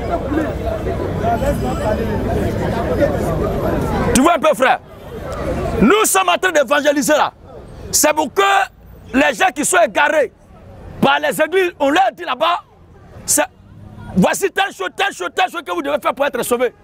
Alors que cela n'est pas dans la Bible, nous sommes là pour les ramener à la voie de Dieu, pour dire que c'est Jésus-Christ seul qui est la voie par excellence pour que nous partons au ciel.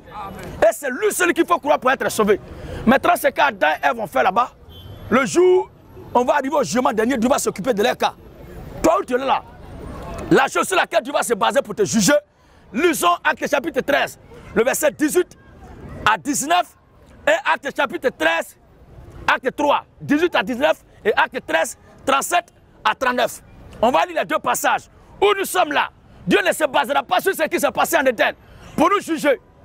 Dieu se basera sur le témoignage que nous avons reçu du Seigneur Jésus-Christ. C'est sur ça qu'il va se baser pour nous juger. C'est pourquoi il est important de savoir qui est Jésus, qu'est-ce qu'il a fait et comment est-ce qu'il faut faire pour être sauvé. C'est ça qui doit être ta préoccupation. Oui. Acte 3, 18 à 19. Oui. Mais Dieu a accompli de la sorte. Mais Dieu a accompli de la sorte. Ce qu'il avait annoncé d'avance. Ce qu'il avait annoncé d'avance. Par la bouche de tous ses prophètes. Par la bouche de tous ses prophètes. Que son Christ devait souffrir. Que son Christ devait souffrir. Repentez-vous donc. Repentez-vous donc. Et convertissez-vous. Convertissez-vous en Christ maintenant. Que vos péchés soient effacés. Convertissez-vous en Christ pour que vos péchés soient effacés. Afin que des temps de rafraîchissement. Afin que des temps de rafraîchissement viennent de la part du Seigneur. Viennent de la part du Seigneur.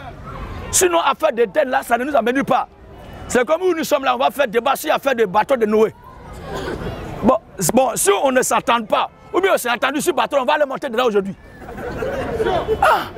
Donc, oui, acte 13. Acte 13. Oui. 38-39. Écoute bien. Sachez donc. Sachez très bien alors. Homme frère. C'est par lui que le pardon des péchés. C'est par lui, Jésus-Christ, que le pardon des péchés vous est annoncé. Vous est annoncé. Et que quiconque croit.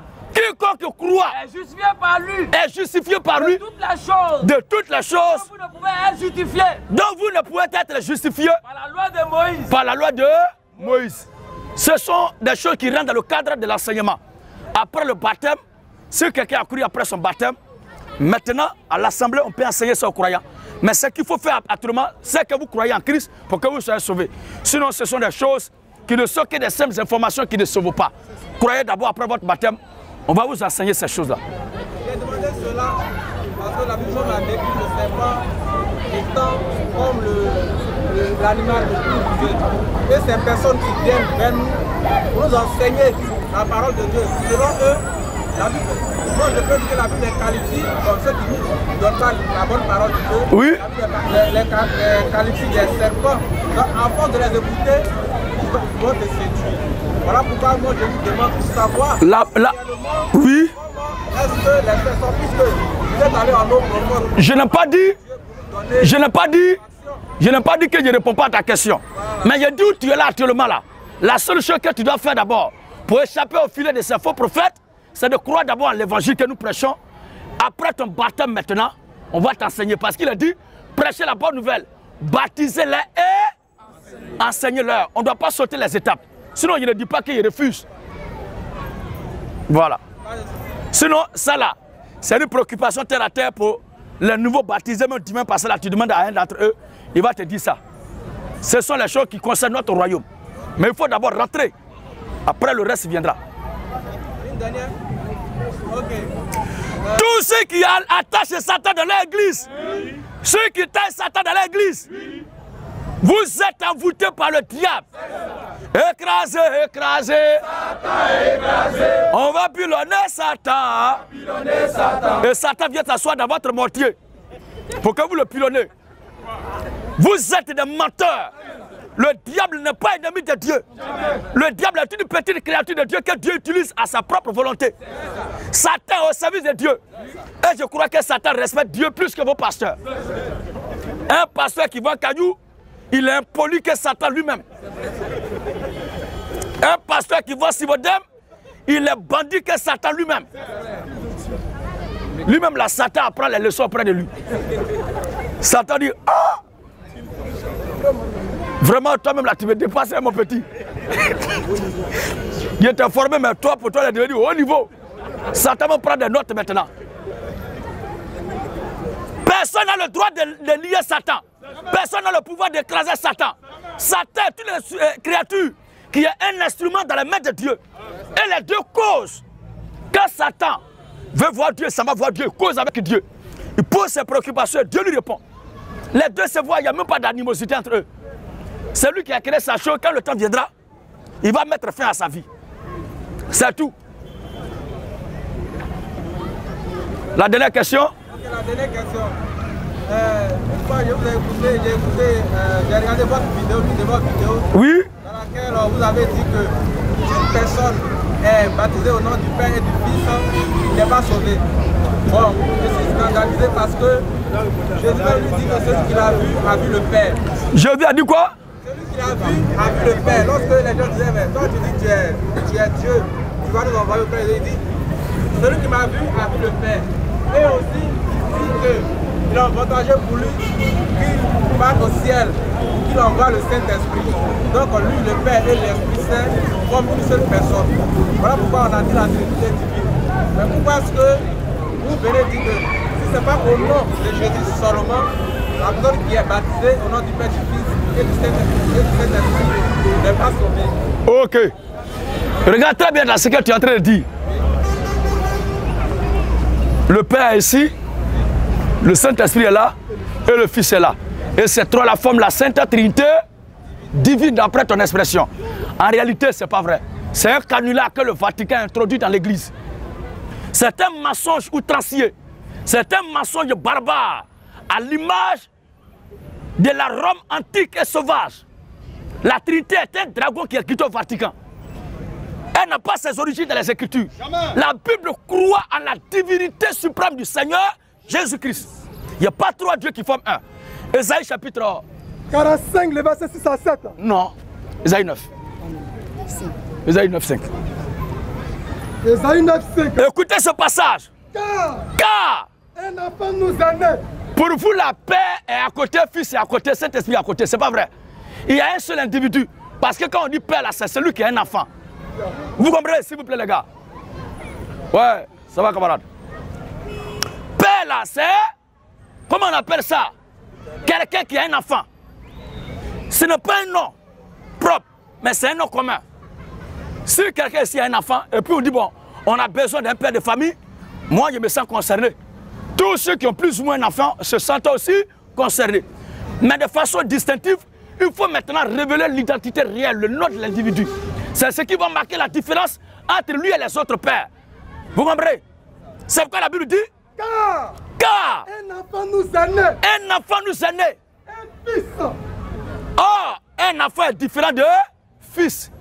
Fils, c'est celui qui atteint la maturité. Or, enfant, c'est celui qui est inconscient. Vous comprenez?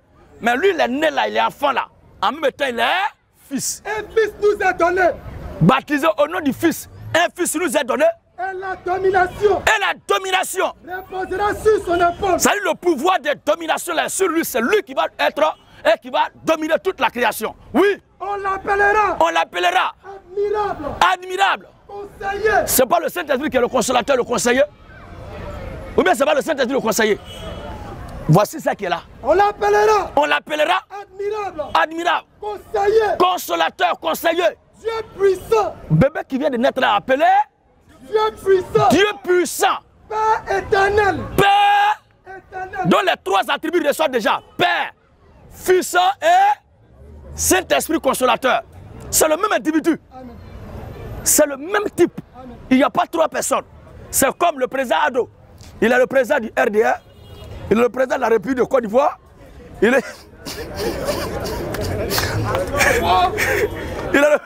a été le premier ministre de Côte d'Ivoire. Donc si on demande un premier ministre, il est dedans. Si on demande un président, il est dedans. On demande aussi président de parti aussi, il est dedans. Cela ne fait pas de lui trois personnes.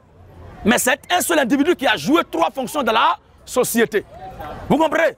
Donc président de parti, président de la République, premier ministre ne sont pas des noms. Et aussi les enfants de son père, M. Ouattara. Vous comprenez? Donc, quand on dit fils de Ouattara n'est pas son nom. Président de la République n'est pas son nom. Premier ministre n'est pas son nom. Mais celui qui est fils de M. Ouattara, Premier ministre, président de la République, là, il s'appelle comment? Ado Solution. C'est clair. Donc c'est la même chose. C'est la même chose. C'est la même chose dans les Écritures. Le Seigneur Jésus-Christ est le Père créateur de toute la création. Il est Fils parce que Dieu a pris encore pour descendre sur la terre des hommes. Il est le Saint-Esprit parce que c'est lui qui revient sous forme d'esprit pour habiter en nous. En sorte que Paul a dit, si je vis, ce n'est plus moi qui vis, mais c'est le Christ qui vit en moi. C'est le même type. Vous comprenez? Lisons Jean 14, on va voir lui-même ce qu'il dit. Jean 14, 6 à 8 ans. Non. Non, Jean chapitre 16. Il fait un peu. Il ne va pas nous laisser orphelins.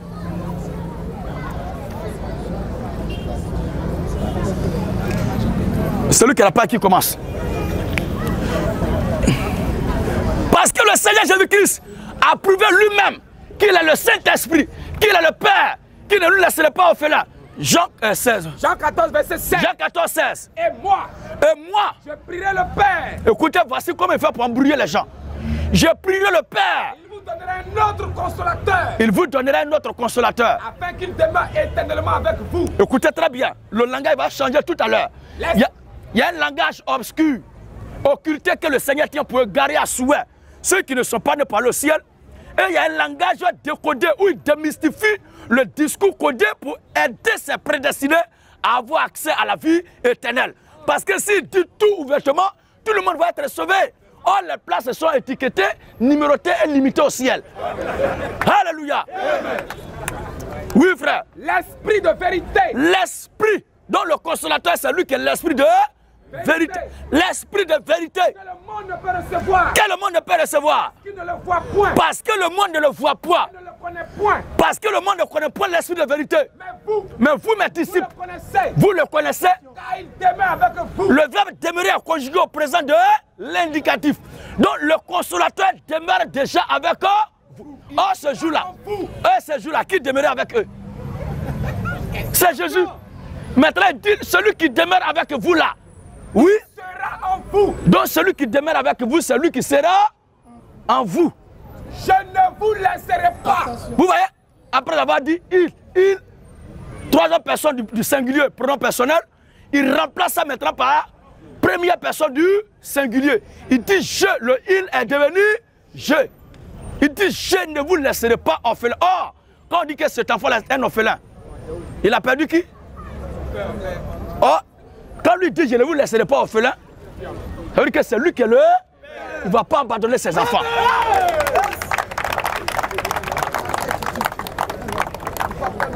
Il ne va pas abandonner ses enfants que nous sommes. Oui, frère. Je ne vous laisserai pas orphelin. Je ne vous laisserai pas orphelin. Je viendrai à vous. Je viendrai à vous. Encore un peu de temps. Encore un peu de temps. Et le monde ne me verra plus. Le monde ne me verra plus. Mais vous là. Vous me verrez. Vous me verrez. Vous voyez? Donc le Christ, c'est lui le Saint-Esprit. C'est pourquoi étant le Saint-Esprit, étant corps physique, chair, fils, étant le Père, le baptême doit être fait en son nom. Après avoir parlé dans Matthieu, dit, baptisé au nom du Père, Fils et Saint-Esprit, regardez ce qu'il dit dans Luc chapitre 24, à partir du verset 45. Alors, il a ouvert l'esprit. Donc Matthieu 28, là, baptisé au nom du Père, Fils et Saint-Esprit, est une équation dont on a besoin d'avoir la révélation du Saint-Esprit pour résoudre. Celui qui n'a pas la révélation du Saint-Esprit ne pourra pas résoudre cette équation-là. C'est comme on dit, tu as une pièce d'identité sur toi, fais la sortie, tu vas voir quelque chose.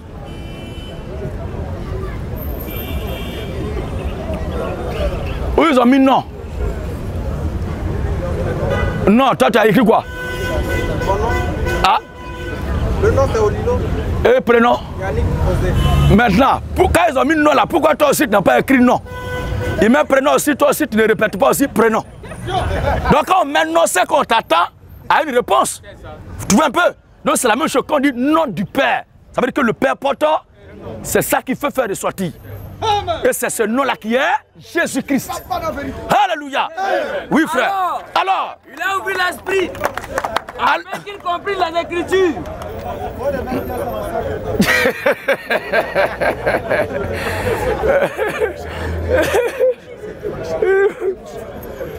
Monsieur de Bouchard, il est toujours présent. Ouais. Merci beaucoup. Merci.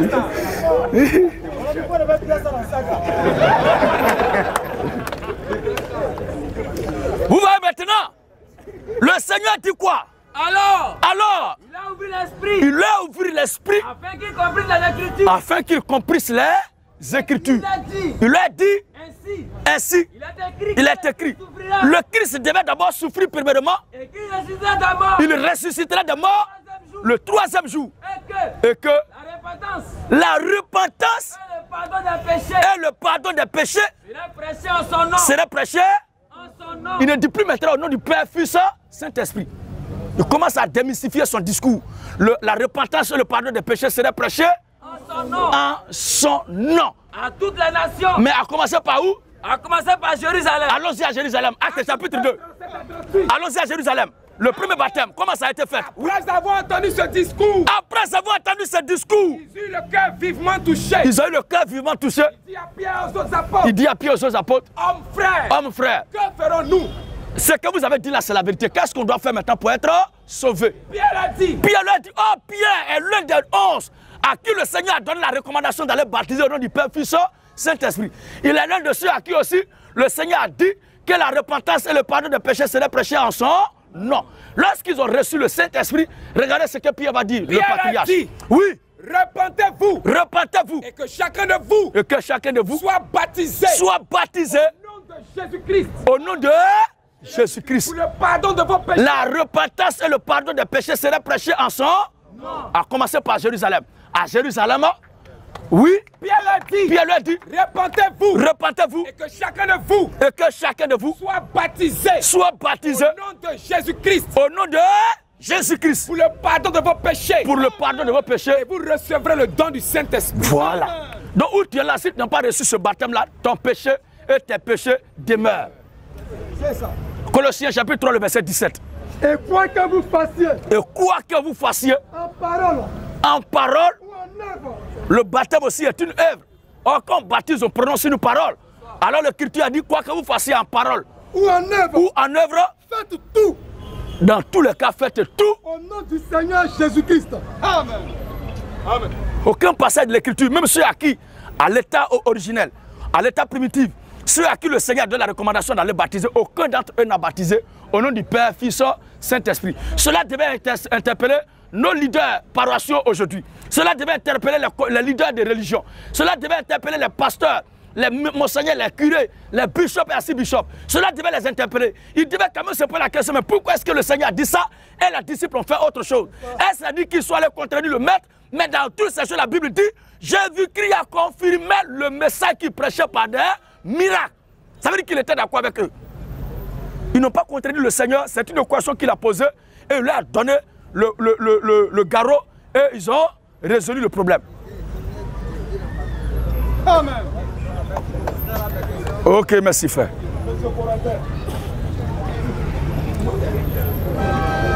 Je vous salue mon frère, Gédéon. Ouais. Je suis vraiment émerveillé par votre prédication. Ça fait longtemps que je vous suis, je vous écoute. Moi, c'est pas la première fois que je vois le visage aussi.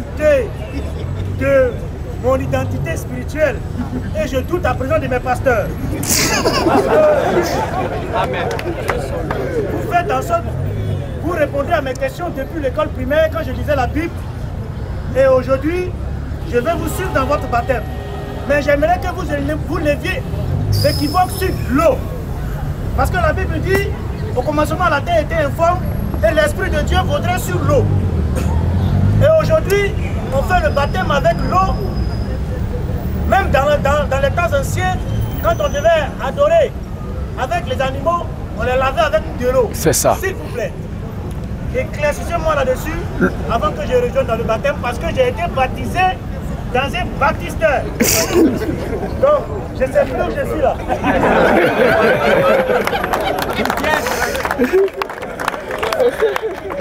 Ok. À chaque fois que je vous écoute, je vais sonder les Écritures et je sens que vos paroles sont justifiées. Parce que tout bon enfant doit chercher à savoir le testament de son père. Amen. Et de connaître ses origines. Amen. Donc, s'il vous plaît, permettez-moi de savoir d'où je viens. Ok.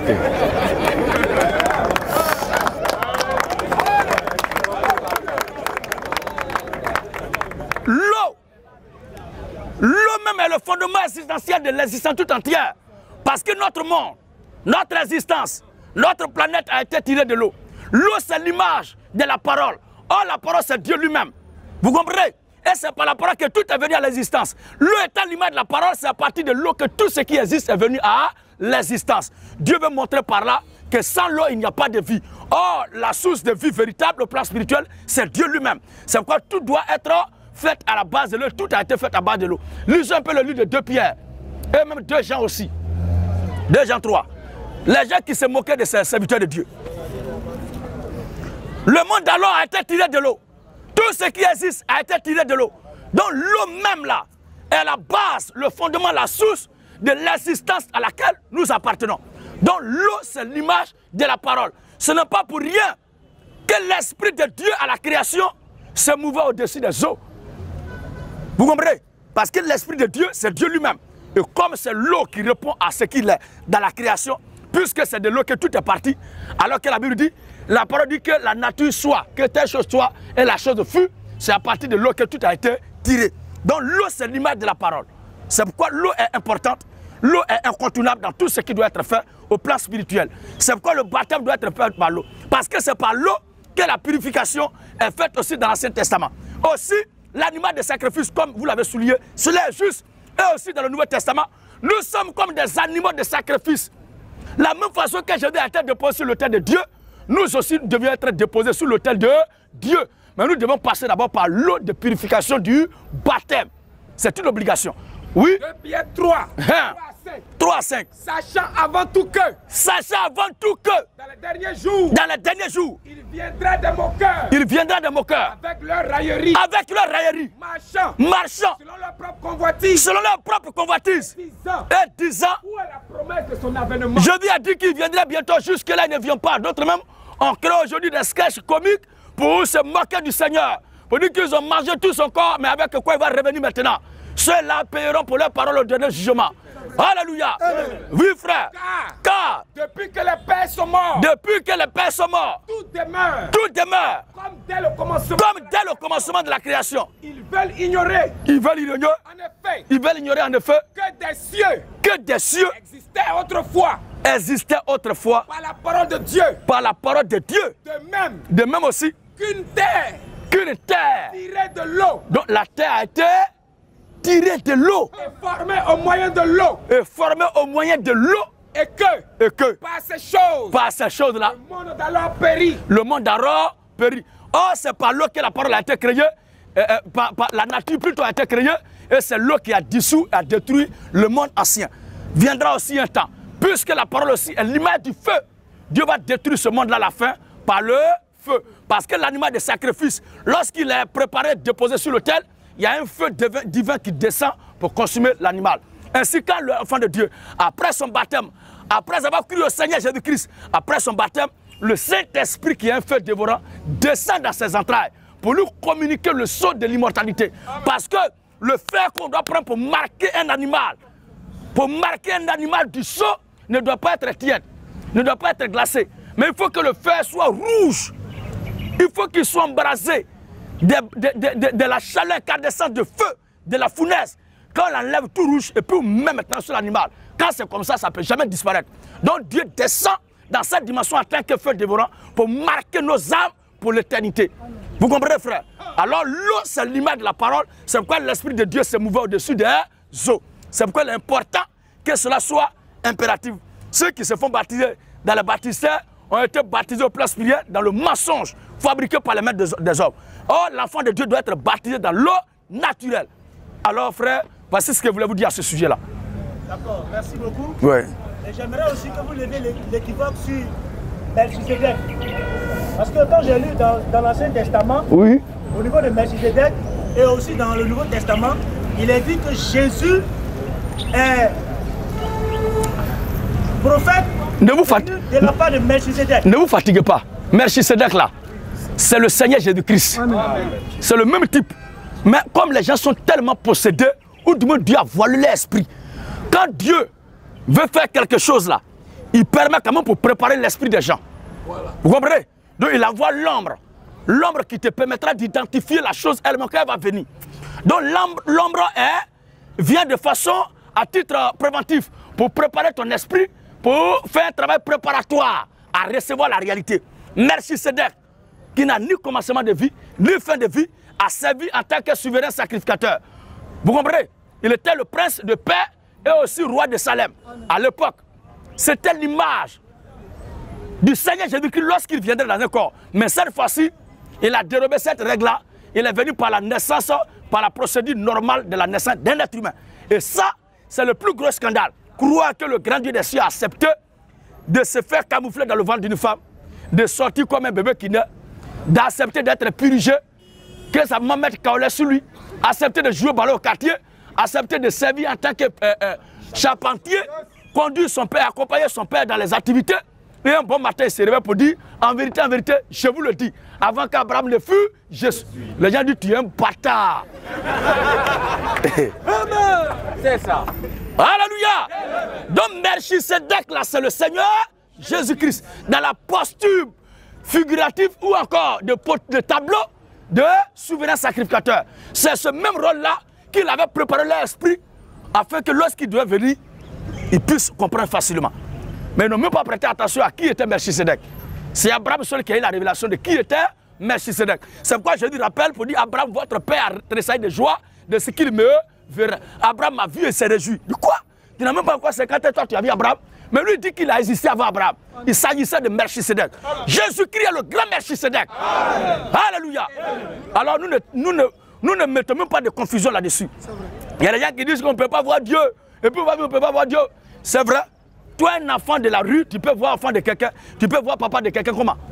Un père, même s'il porte masque pour danser. Chez nous au pays, ouais, la spécialité de nos tuteurs, les ouais, puisque moi je viens de l'éternité, ils sont mes tuteurs. Voilà, il faut le souligner bien. Pour ne pas que quelqu'un pense qu'il a un droit de vie sur moi en disant que je suis ouais. Les ouais sont mes tuteurs. Moi, je viens de l'éternité. Amen. Tous les ouais qui ne croiront pas en ce que je prêche, ils iront en enfer. Voilà. Donc, regardez bien. Regardez très bien. Quand le porteur de masque, il porte son masque et puis il est en train de danser là. Son aspect change. Personne n'ose même le regarder en face. Parce que ses yeux deviennent rouges. Et il tombe en transe. Il danse avec l'ami du masque, tout cela. On ne peut pas le reconnaître. Quand tout le monde le voit, les gens ont peur. Mais après avoir fait masque, danser tout cela le soir, les gens ne savent pas, personne ne sait qui était dans le masque. Mais arrivé à la maison, est-ce que le masque il va porter ça pour dormir à sa femme et ses enfants? Il va enlever ça. C'est la même chose. Dieu est mystère, il constituera mystère pour le monde entier, mais pour son épouse. Et c'est prédestiné que nous sommes, notre Père ne restera pas éternellement mystère. Il va se dévoiler totalement à nous. Et nous le verrons tel qu'il est. Et il a été vu déjà dans un corps comme il était, Melchisedec, Jésus. Et les gens disent, on ne peut pas voir Dieu. Faux! Les enfants de Dieu voient leur Père. Mais ce sont les enfants du diable qui ne verront jamais Dieu. Jean 6, 46. Il est écrit. Sinon que nul n'a vu le Père. Sinon que nul n'a vu le Père. Sinon. Celui qui vient de Dieu. Celui qui vient de Dieu. Celui-là a vu le Père. Quand on arrive là, les gens sautent. Non, ça là, c'est pas ça. C'est toi-même qui n'est pas ça. Personne n'a vu Dieu. Voilà ça. Sinon que nul n'a vu le Père. Oui. Sinon. Celui qui vient de Dieu. Celui qui vient de Dieu. Celui-là. A vu le Père. A vu le Père. Et il l'a fait connaître. Donc il n'y a pas quelqu'un qui va dire le contraire. Donc Dieu est mystère caché pour ceux qui ne lui appartiennent pas. Sinon le porteur de masque là, après avoir dansé, tout seul, il enlève le masque là, puis jouer à ses enfants à la maison.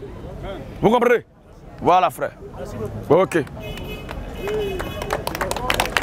Alléluia. Amen. Je rends gloire au Seigneur pour ce que la campagne s'est bien déroulée et de ce que l'auditoire a été véritablement discipliné, a été vraiment réceptif. Que Dieu bénisse ce quartier-là, Dieu bénisse toute la Côte d'Ivoire, que Dieu bénisse toute l'Afrique.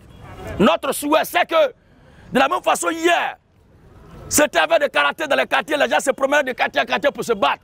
Aujourd'hui, cette génération que nous sommes, dont je suis le porte-parole, soit une génération, soit une jeunesse qui est imprégnée de la vérité de Dieu. Amen. Parce que sans la voix de Dieu, la réussite ne peut pas être possible.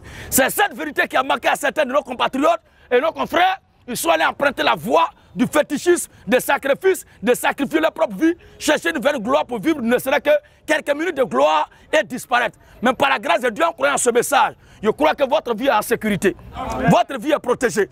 C'est pourquoi, croyant ce message, ne doutez pas. Si ce message n'est pas la vérité, c'est que c'est Dieu lui-même qui n'est pas sérieux.